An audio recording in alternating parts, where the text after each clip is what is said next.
The adoption of compressed natural gas as the energy source of transportation is gaining momentum, especially as stakeholders are moving on a fast lane to meet futuristic target of converting 1 million vehicles to compressed natural gas on the roads by 2027. At an annual average annual rate of 250,000 vehicle conversions per year. Sharing news from the Presidential Compressed Natural Gas Initiative says the conversion of petrol and diesel-powered commercial vehicles to run on CNG is now going to be free of charge. Now, what this means is that members of the Nigerian Union of Road Transport Workers and Road Transport Employers Association of Nigeria will benefit from a partnership deal with conversion companies that will provide services to them for free. That's not all. 50% discount will also be extended to other commercial transporters, such as the Uber, Bolt, and the rest alike. They can also get their conversion done without paying a dime for it. The goal is to build a gas-powered economy, following the initiatives put in place by the present administration to make gas available to all Nigerians. Given the characteristics of CNG and its benefits as a cheaper alternative, the strategic vision guiding the initiative is to renew the hope of Nigerians again. Tonight on Weekend File, our discussion will focus on discount on CNG conversion in vehicles, and our guest is Mr. Folari Owuru, Coordinator, Planning and Program Presidential CNG Initiative. We have reports on how transport workers are reacting to this laudable initiative. Thank you for joining us on Weekend File. I'm Ruth Aguele. First, let's bring you the news.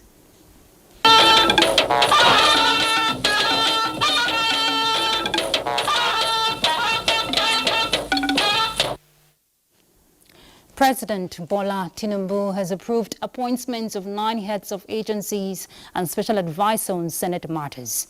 Well, let's get the names of the appointees and their respective offices as compiled by Ayodeji Makinde. Bola Tinubu has approved the appointment of Tosin Adeyanju as the new Executive Secretary of the National Lottery Trust Fund. Similarly, Silas Agara is appointed as the Director General of the National Directorate of Employment. In the same vein, President has approved the appointment of Umar Ibrahim Mohammed as the Director General of the Nigeria Hydrological Services Agency. Bafat Dan Agudi takes charge as the Director General of the National Productivity Center, while Saleh Abubakar is the Director General of the National Agency for the Great Green Wall. President has also approved the appointment of Oluwaseun Faleye as the Managing Director of the Nigeria Social Insurance Trust Fund. Mojisola Oluwa Kehinde Ali Makoli, now appointed as the Executive Director Operations of the Nigeria Social Insurance Trust Fund. The President also appointed Omolola Bridget Olowororo as the Director General of the National Pension Commission, while Jobson Ewalefo is the Director General of the Infrastructure Concession Regulatory Commission. Cornelius Oluwasegun Adebayo is the new Executive Secretary of the National Agricultural Land Development Authority. President Bola Tinubu has also approved the appointment of Senator Bashir Lado Mohammed as a Special Advisor to the President on Senate matters in the Office of the President. Some of the appointments are subject to Senate's confirmation. And reports just reaching us says President Bola Tinubu has approved the appointment of Mr. Idris Ajimobi as Senior Special Assistant to the President on Livestock Development, Office of the President. The appointment follows the recent inauguration of the Presidential Committee on Implementation of Livestock Reforms and the establishment of a new Ministry of Livestock Development. The President seeks to harness and develop Nigeria's agricultural potential, including the animal husbandry ecosystem, to support sustainable economic growth, create industries and jobs, and eradicate violent conflicts between farmers and herders over the time. The President expects efficient coordination and liaison on matters relating to this critical sector. And we turn to other issues. Gombe state government is seeking presidential intervention towards the actualization of the Kolmani Integrated Development Project in the state. This was part of issues as the state governor, Muhammadu Inuwa visited President Bola Tinubu at the State House. In 2022, former President Muhammadu Buhari officially flagged off the Kolmani Development Project to explore and refine crude oil in northern Nigeria. But Governor Inuwa expressed displeasure that 2 years after, the project with huge potential for the northern part of the country is yet to take off. I think there are some issues with the NNPC and also the partners that engage, or the developers. Those issues really have strangled operations to take off.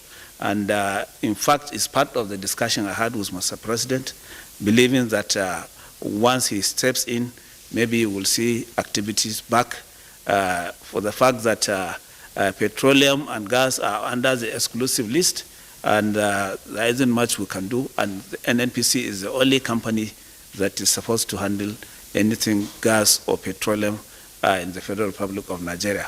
And as such, the presidential intervention, which I came unthoughtful, will really maybe make the things to return back, and activities will resume on the site as soon as possible. The governor also spoke about various efforts at supporting the federal government agriculture and food security drive. Our engagement has been very robust. We touched on all the issues, and I'm satisfied and I'm convinced that Mr. President is ready and has been doing his best and will continuously do his best in order to deliver on the mandate and see that Nigeria is out of the current situation and has improved and has gone to catch up with the rest of the developed world. The federal government remains undaunted in the quest to enrich the economy through diversification and spurring private enterprise to thrive and generate employment opportunities in the maritime space for the teeming youths. The Minister of Marine and Blue Economy, Adegboyega Oyetola, stated this at the third edition of the University of Lagos Industry Career Engagement. Let's hear more details from Michael Olale.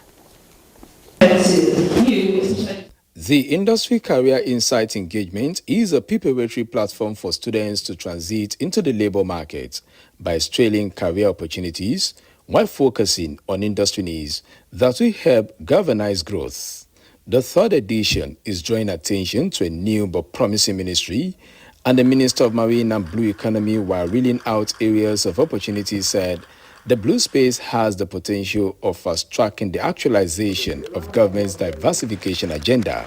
Nigerian youths are urged to explore these opportunities, pursue their passions, and contribute to the growth and development of Nigeria's blue economy.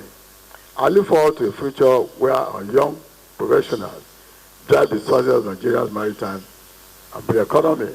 As a government committed to the well-being of the citizenry, the minister said the present administration is enhancing educational development of students using scholarship, internship, partnership, training, and exchange programs.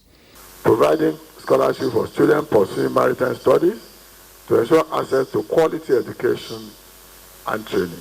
The Vice-Chancellor of the University of Lagos is hopeful this platform will equip students with employability skills while placing them in vantage position of contributing to economic growth.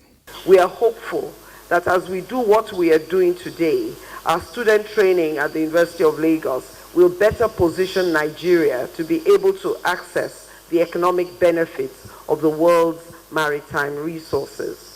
The Ministry of Marine and Blue Economy will also be leveraging on support from the academia, using its 6 maritime institutes across the country to deepen research on the industry. In Lagos, Michael Olale, NTA News. In other news, the Minister of Solid Minerals Development, Dele Alake, says the forthcoming African Natural Resources and Energies Investment Summit is pivotal for harnessing Africa's mineral resources to achieve sustainable economic development. Addressing the press about the third edition of the summit scheduled to be hosted by Nigeria from July 16, Alake emphasized that the summit provides a vital platform that unites government officials, private sector stakeholders, and industry experts from across the African continent. AFNIS 2024 is a call to action for all stakeholders to collaborate and innovate. By working together, we can unlock the true potential of our natural resources and pave the way for a sustainable and prosperous future for Africa. This summit is not just an event, it's a movement towards realizing the full potential of our continent. It is a call to every government, industry leader, and citizens to play their part in this transformative journey. The future of Africa depends on the actions that we take today. Organized in partnership with Core International Mining Company, the summit will bring together African ministers of solid minerals, mineral resources, and will be the first summit hosted by Nigeria since Alake emerged as the pioneer chairman of the African Minerals Strategy Group. Professionals and stakeholders across different sectors are optimistic that Nigeria is on the right path to prosperity. This was a consensus among participants at the 2024 Productive Youth Network Summit, christened Nigeria of Possibilities, Emerging Challenges, Prospects and Strategies for the Future. Because we know that energy is very, very important. But the only way you can do it is to substitute with a cheaper and a cleaner means, which is why government today is focused on delivering the CNG, providing even free kits for combustion of vehicles, bringing down your energy cost by at least to a quarter of what it is, assuming you are going to use the alternative sources of energy. So energy transition conversation is going on. Access to energy is the key thing. Eliminating energy poverty in our country is a major focus that we all have to pay attention to. We need to move away from the red-fed sector of production. So predictive climatic conditions will help us do more with less. There is more to life, and we must exist as one humanity, and that comes with us asking ourselves how relevant, what role are we playing, which should be the major takeaway point. It is aimed at bringing together key players in both the private and public sectors for the progress of the nation. In line with President Bola Tinubu's directive to enhance air safety and security in Nigeria, a high-powered delegation led by the Minister of Defense, Muhammad Badaru Abubakar, and the Minister of Aviation and Aerospace Development, Festus Keyamo, are currently in Spain for engagement on airspace development. In a statement by the Director, Information and Public Relations, Ministry of Defense, Henshaw Ugubike, says the visit to Indra in Spain aims at strengthening Nigeria's air surveillance and security capabilities through cutting-edge dual-use technology. The mission, titled Air Surveillance for the Sovereignty, Security and Safety of the Nigerian Airspace Through Dual-Use Technology, Civil and Military, seeks to enhance Nigeria's air surveillance by ensuring the safety of its airspace and borders. We turn our attention back home. Gashaka Gumti National Park in Taraba State has been on the tentative list of UNESCO Heritage Site. But getting a seat on its Hall of Fame, the World Heritage status, has been elusive. The park may be having its dream come true as agencies responsible for the propagation of tourism and culture in Nigeria team up with the African International Documentary Festival Foundation to drum its potential. Let's hear more from Abdullahi Mohammed. A small round table, big task. The task of winning a pride of place for Nigeria's biggest national park on UNESCO World Heritage status.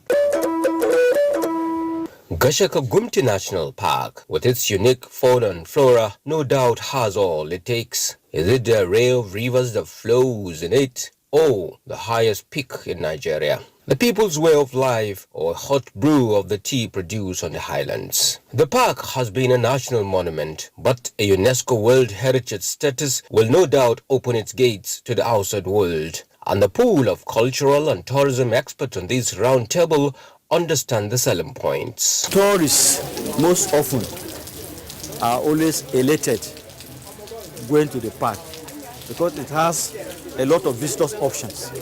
The National Troupe of Nigeria will like to learn about these dances. We're not going there to teach them anything, we're going there to learn. And when we learn, we bring it out for the world to understand. And it has to do with awareness raising, because we want the whole world to know that there's a park like in Nigeria. This is the largest park in Nigeria, and it's also an untouched wilderness. We need to preserve what we have. We need to protect what we have. If the same partners that we have, that we worked with on Sukur, would apply even a fraction of the energy that they applied in Sukur, we would have tremendous success in this particular program. With a quorum of brains that made it happen for Sukur World Heritage Site on this round table, it's only a matter of time Gashaka-Gumti National Park gets a ticket to the UNESCO World Heritage status. In Abuja, Abdullah Mohammed, NTA News. The Nigerian Navy personnel in the Federal Capital Territory held their second quarter route march today. The officers and ratings gave residents in Asokoro district a glimpse of their endurance, fitness and motivation. The Defense correspondent Najata Tijani joined them on their route. Let's see that. Defense correspondents got a chance to join the Nigerian Navy in action on foot. The second quarter route march kicked off at the Naval Unit in Asokoro, covering a grueling 15-kilometer stretch through AYA and back. Naval personnel sweating it out, but the energy was infectious. The Navy's commitment to physical fitness is no joke, and residents got a first-hand taste of it. This sort of brisk walking, experts say, is a treasure trove of health benefits. Regular walks like this can boost cardiovascular health, strengthen bones and muscles, improve mental well-being, and increase energy levels. The Navy's got it down to a science, as their fitness regime is a testament to their dedication to excellence. Yeah, it's a quarterly exercise. The reason for this exercise is to ensure that our men, officers and men, are physically fit for the naval job that we've been assigned to do. Some residents who witnessed the route march gave kudos to the Nigerian Navy for moving onwards together in physical fitness and showcasing a Navy Nigerians can be proud of. Naja'atu Tijani, NTA News. Wish I was part of that, but for some obvious reasons. 4 persons have been rescued alive by the search and rescue operatives at the site of the collapsed 2-story building along the Tutu area in Kubwa, Federal Capital Territory. Our correspondent Onotu Yakubu, who monitored the situation, brings us an update. It was about 6 in the morning when some of the occupants began hearing sounds of the building walls cracking. Eyewitness accounts say, while they rushed to evacuate the 2-story building, the west wing eventually caved in, trapping 4 of the residents in the rubble. The only thing I know that is about 36 rooms, but I don't really know the actual people because some people are couples, some people are single. I've not even noticed any sign. It was just like I've not even noticed any sign. The building are going to collapse. Search and rescue operation began immediately. About 5 hours later, this 4th victim of the building collapse was successfully rescued alive by emergency workers. So far, we have been able to rescue 4 people alive. 2 people are in the hospital, others we are on hot. Well, the rescue operation is still ongoing.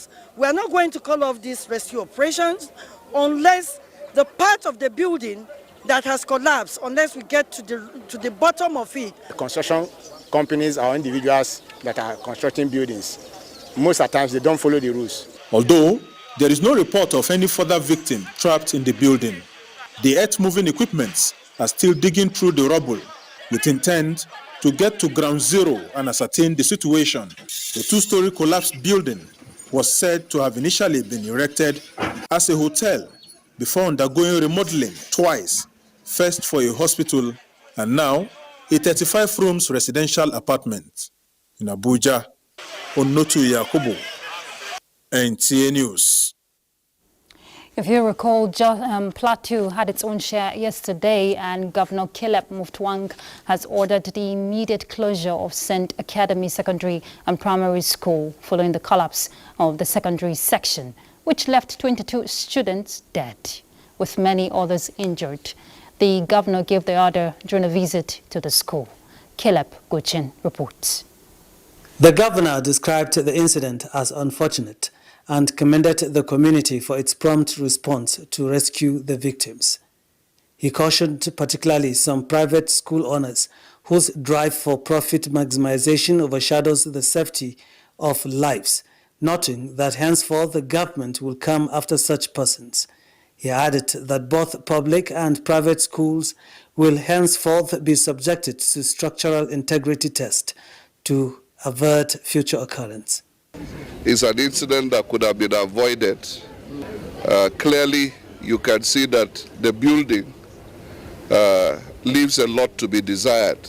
The governor also visited the injured victims who are receiving treatment in various hospitals in Jos metropolis. Governor Mutfwang said Order 003 is not meant to witch hunt anybody, but to sanitize the city center. In Jos, Caleb Gochin, NTA News. In a related development, the First Lady, Senator Oluremi Tinubu, has expressed sadness over the school building collapse which occurred in Jos and which claimed lives of innocent children and their teachers. In a statement, she extends heartfelt condolences to the Plateau State Governor, the bereaved families and the entire people of Plateau State. She prays to God to console them at this time. President Bola Tinubu congratulates veteran journalist, elder statesman and former governor of Ogun State, Chief Olusegun Oshoba, in commemoration of his 85th birthday. Chief Oshoba served twice as governor of Ogun State and was the reporter who later became managing director, editor-in-chief of Daily Times, setting a remarkable standard of excellence for media practitioners. In a similar vein, the president also greets Chief Ajibola Olusonya Ogunshola, former chairman of Punch Nigeria Limited, as he celebrates his 80th birthday on July 14, 2024. In a statement by his special advisor on media and strategy, Ajuri Ingilale, the president describes Chief Ogunshola as a distinguished gentleman who at various times headed several blue-chip enterprises, later becoming president of the Newspaper Proprietors Association of Nigeria. President Tinubu celebrates the borrowing of Ibadan land and commends him for his many accomplishments and contributions to the nation across sectors. All right, we'll take a break, but don't forget we have a conversation after that on discount on CNG conversion vehicles for free. Stay tuned.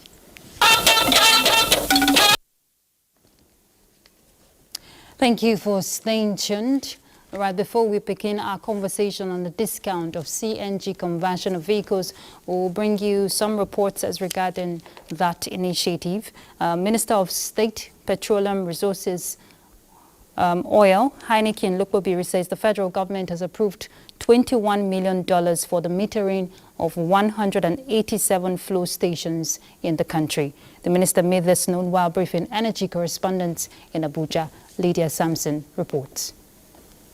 The presidential initiative on compressed natural gas is targeting commercial vehicles, including mass transit buses and transportation network companies, as part of efforts to directly crash down cost of transportation.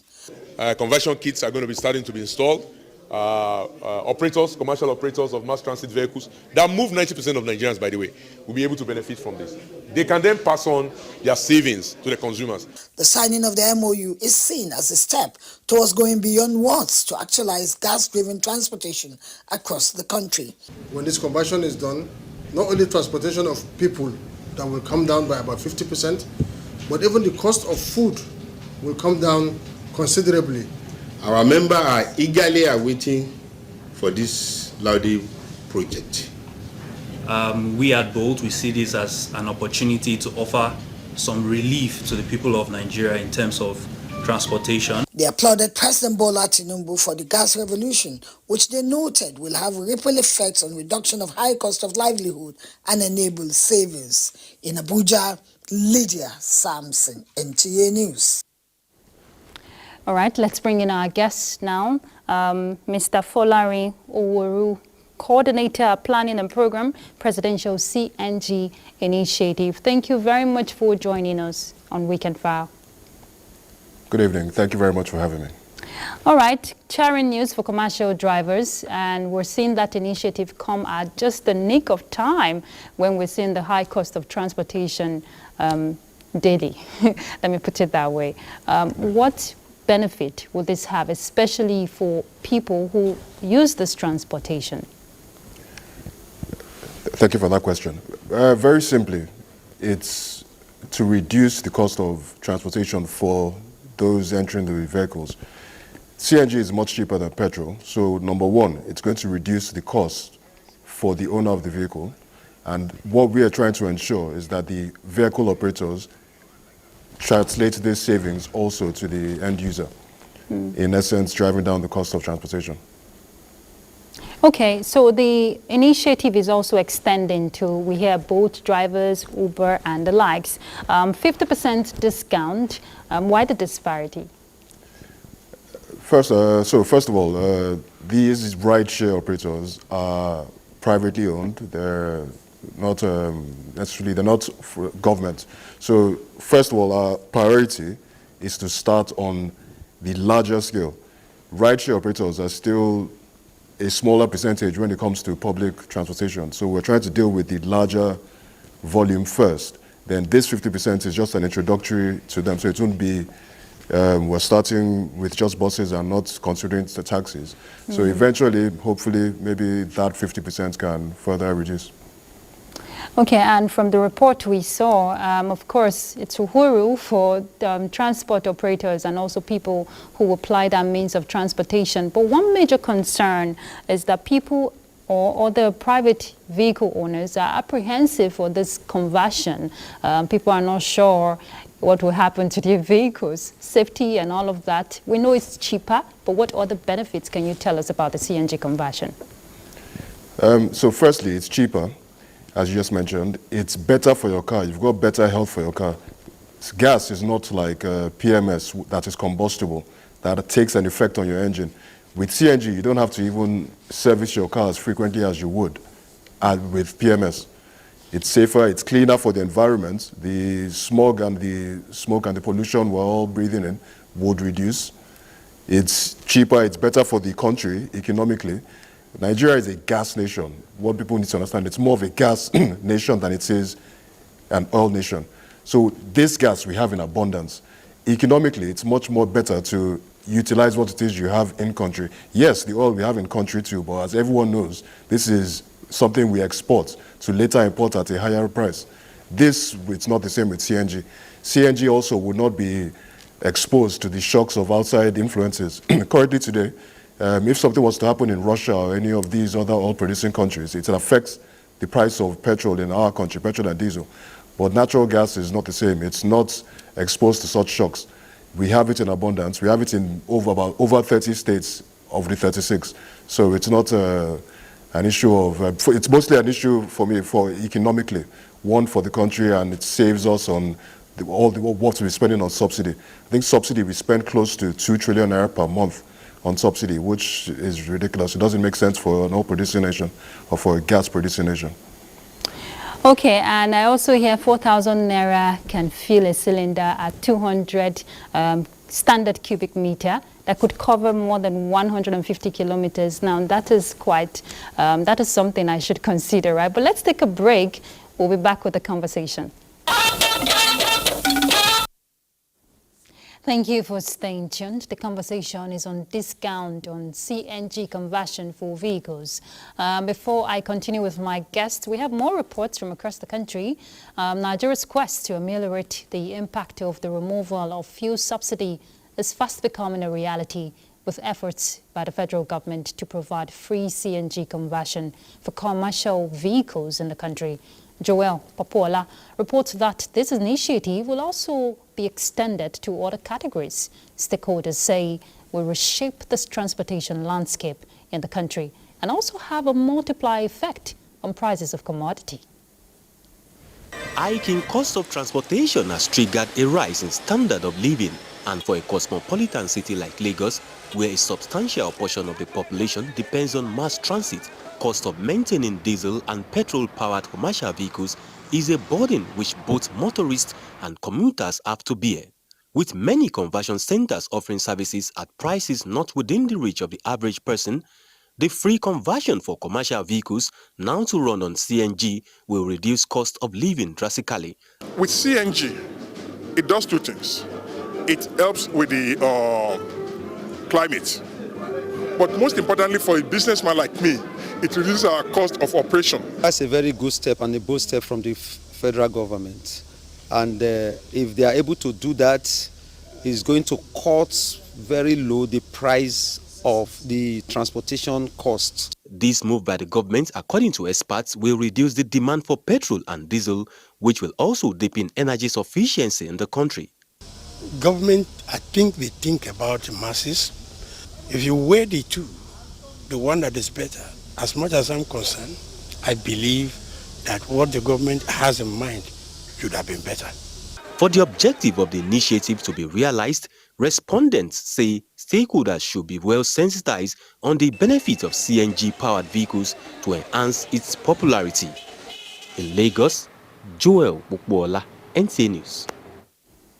And from Lokoja, we hear officials from the presidency and Kogi state government met with commercial and private drivers, along with transporters in Lokoja, to discuss the benefits of the compressed natural gas initiative. Well, the event held at the Lokoja Mega Motor Park sought to revitalize the nation's transportation system and boost the economy. Ajibola Christopher reports. These vehicles traveled from Abuja to Lokoja, Kogi State, without issues, saving drivers money on fuel.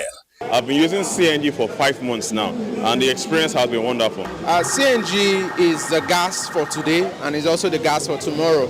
It provides for us enormous benefits for saving costs. Cheaper, more cost-effective, and cleaner alternative should be introduced to Nigerians.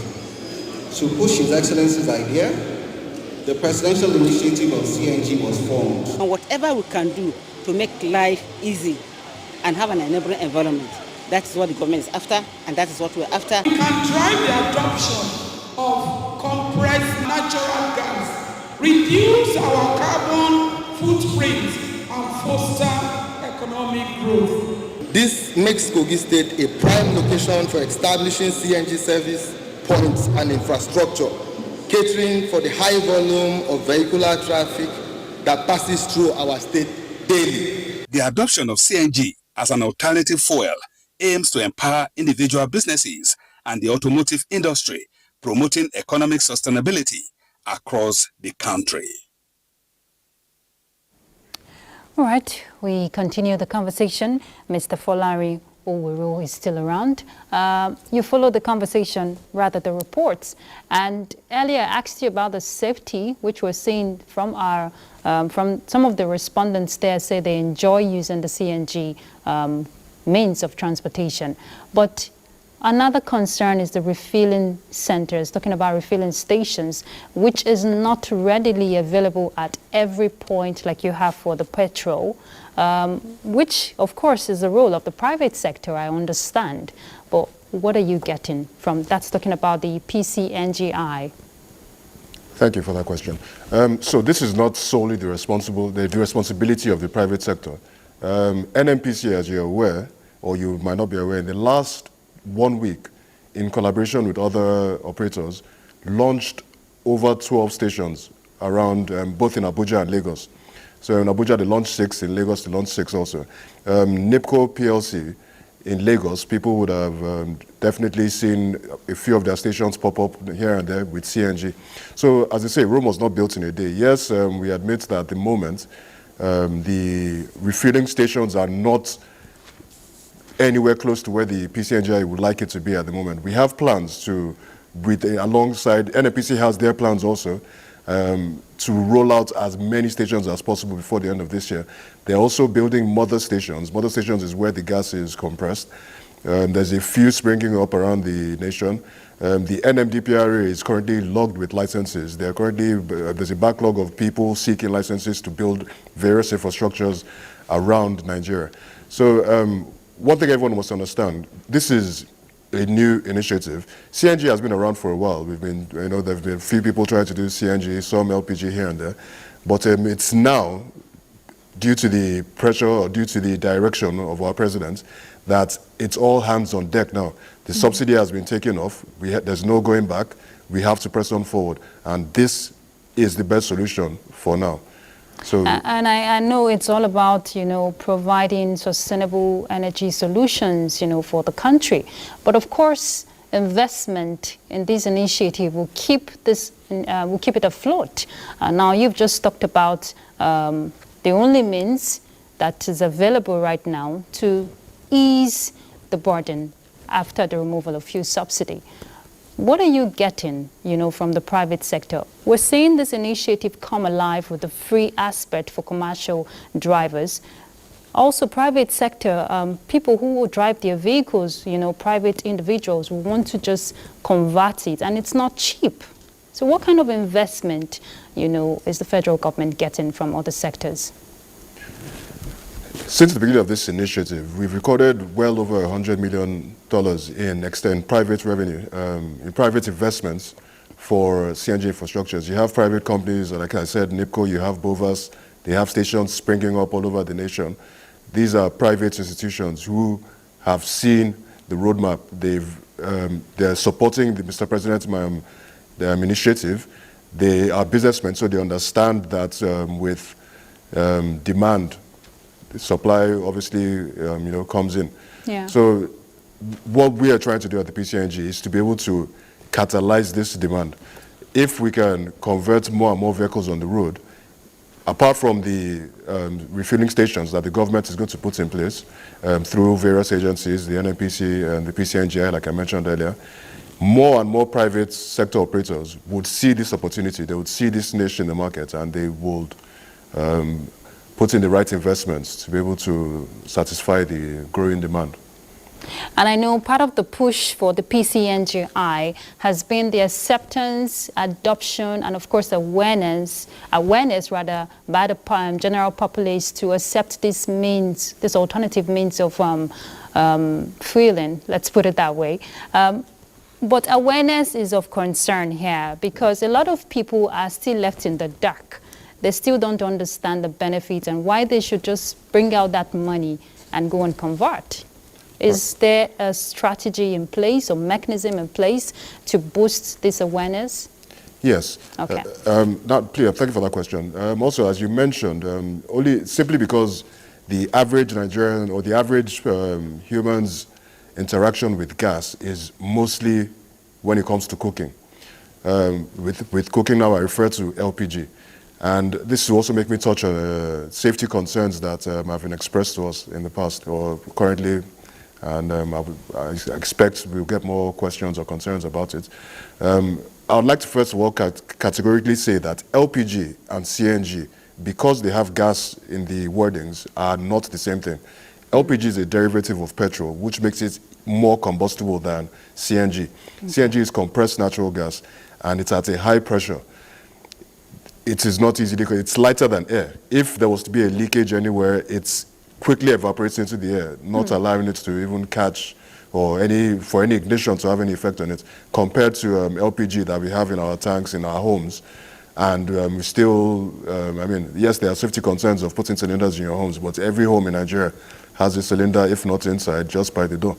So concerns for CNG are not, well, I mean, we're going to enlighten the populace more, to let people know. We've started various campaigns, various media campaigns to be able to show the safety, the safe nature of CNG compared to that of petrol, diesel, or LPG.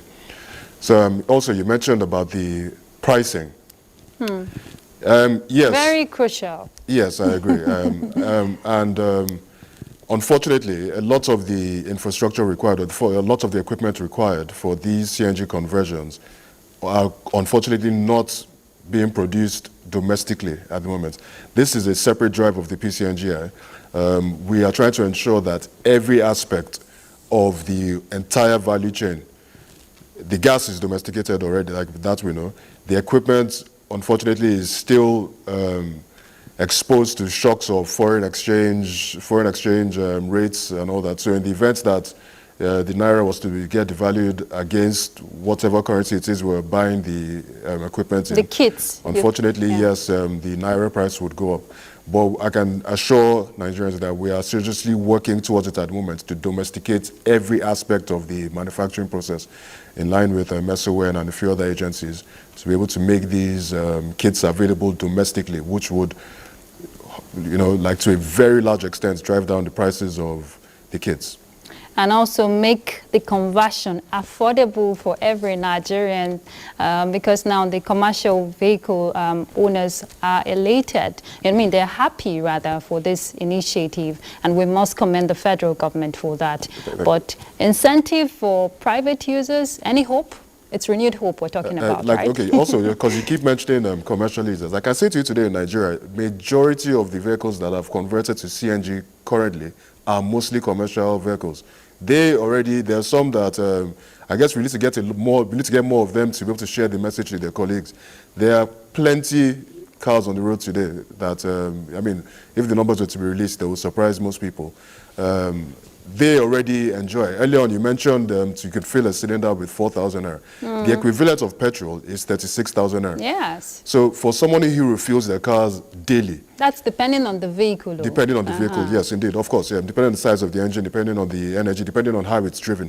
But with such a huge disparity in the pricing, if you're filling gas at 4,000 and you're filling fuel, PMS at 36,000, it's a no-brainer if anyone wants to sit down. Okay. If I'm to refuel every day, how much am I going to save in a month? It's simple maths, and I can assure, even for now, at the high cost, if anyone was to convert their vehicles, they will make that money back in savings in a very short period, in 2 to 3 months, considering today's pricing. Last year, which was much more cheaper, anyone who converted before November, October last year made their money back in savings in a month. Okay. Let's just keep hope alive. The CNG initiative has come to stay, no doubt, and we must appreciate the efforts of the federal government. Thank you very much, Mr. Folari Owuru, Coordinator, Planning and Program, Presidential CNG Initiative. Now, you know the CNG aspect is a global thing, so let's see what's happening on the global scene. Kenya's police chief has resigned after criticism of officers' conduct during recent anti-government demonstrations in which dozens of protesters were killed. The Inspector General of Police, Japhet Koome, served in that capacity since November 2022. Deputy Inspector General Douglas Kanja has been appointed acting police chief with immediate effect. This is coming a day after President Ruto sacked nearly his entire cabinet in response to the demands of protesters. Elsewhere, Ukrainian President Volodymyr Zelensky met with the Prime Minister of Ireland, Simon Harris, in Dublin. Both leaders discussed support for Ukraine, continued cooperation in demining and cybersecurity, next steps in the implementation of the decisions of the Peace Summit, as well as efforts needed to increase the world's attention to the issue of children illegally deported by Russia. And the breakaway Turkish Cypriot state in North Cyprus hopes to end its international isolation as the Mediterranean island marks 5 decades of division. I've been saying to my colleague down there, the Greek leader, I want my sovereignty to be reaffirmed so that I will have the opportunity to sit to discuss with you once again the Cyprus problem with all its aspects. July 2024 marks the 50th anniversary of Turkey's invasion of the north, 5 days after a coup orchestrated in Athens by the junta in power sought to unite the whole island with Greece. Uche Ugochukwu, NTA News. And Sports Update is next.